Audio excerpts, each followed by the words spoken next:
Hey buddy, Monkey here. Is everybody ready to have some fun? Alright, let's get started.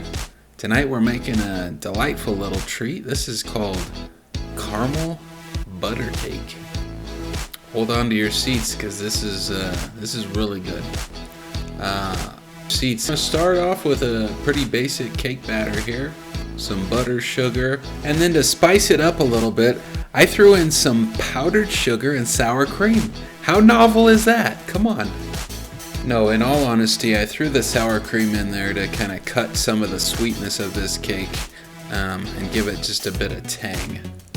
After we get everything whipped up properly with our nifty little hand mixer there, we're going to throw in our baking soda, vanilla, and a little vanilla almond milk as well.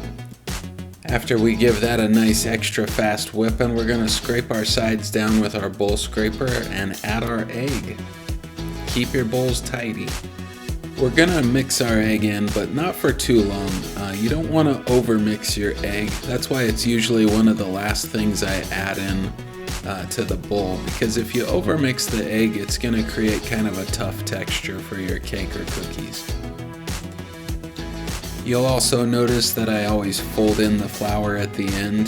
This keeps a nice, delicate, kind of airy structure to the cake or cookies that you're making as well. It's the little details that make or break your desserts.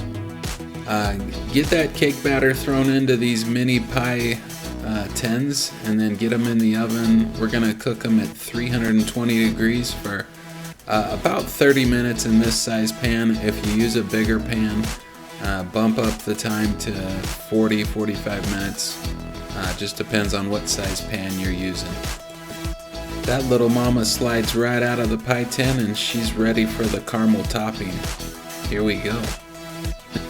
Now this is pretty much the same caramel recipe that I used for my Samoa's recipe, the Girl Scout cookies. Look above for the link.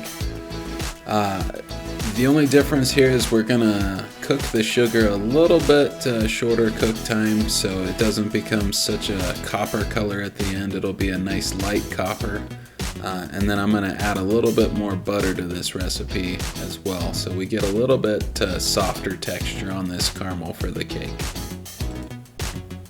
Do make sure you brush the sides of your pan with some water.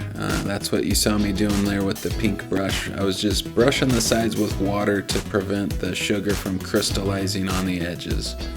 This is a good practice while making caramel for sure. Once you get your caramel all stirred up and ready to go, slather it all over the top of your butter cake and you've got something real nice on your hands there. Hey, did everybody have fun? I know I did. Subscribe and follow me for more great recipes. See y'all soon.